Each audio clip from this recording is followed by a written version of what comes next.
రాజకీయ ప్రమేయం లేకుండా, రాజకీయ ఒత్తిడి లేకుండా మీరందరూ మీ ఉద్యోగాలను నిర్వహించే విధంగా రాష్ట్ర ప్రభుత్వం మీకందరికీ అవకాశాలు కల్పిస్తుంది. నా విజ్ఞప్తి ఒక్కటే, ఈ ఉద్యోగం మీకు ఉపాధి కాదు. ఈ ఉద్యోగం ఒక భావోద్వేగం. ఈ భావోద్వేగం తెలంగాణ రాష్ట్ర శాంతి భద్రతలను కాపాడడమే కాకుండా ప్రభుత్వం యొక్క ప్రతిష్టను పెంచే బాధ్యత మీ మీదనే ఉన్నది. మేమెంత చేసినా మీరు వ్యవహరించే విధానంతోనే ఈ ప్రభుత్వానికి పేరు ప్రతిష్టలు వస్తాయి. మీరు బాధితుల పట్ల గౌరవంగా మర్యాదగా వ్యవహరించాలి. అప్పుడప్పుడు ఫ్రెండ్లీ పోలీసింగ్ అని నేను వింటుంటా. ఫ్రెండ్లీ పోలీసింగ్ అంటే క్రిమినల్స్తో ఫ్రెండ్లీగా ఉండమని కాదు.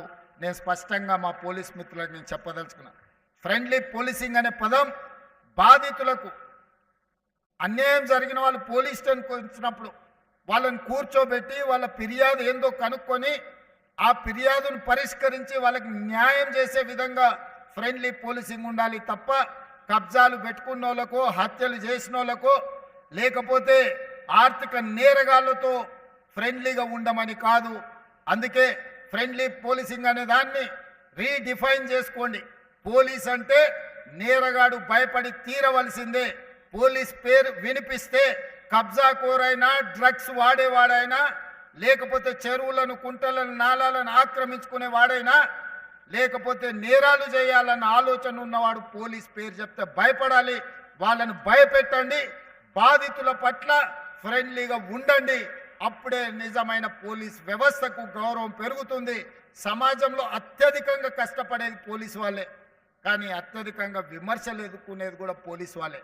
ఇది అందరు పోలీసుల వల్ల రావడం లేదు.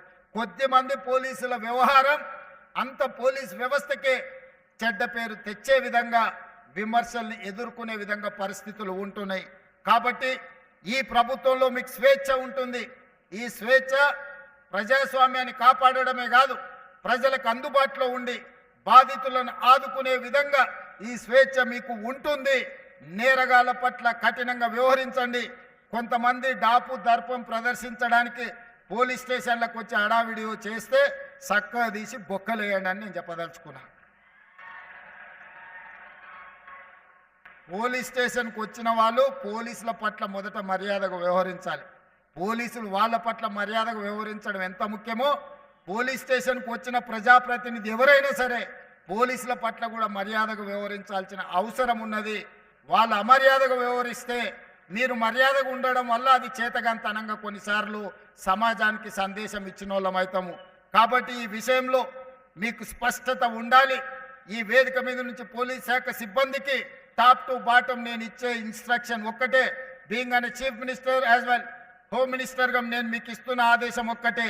పేదల పట్ల, సామాన్యుల పట్ల, బాధితుల పట్ల మీరు సానుభూతితో ఉండండి. వాళ్ళ సమస్యల్ని పరిష్కరించండి.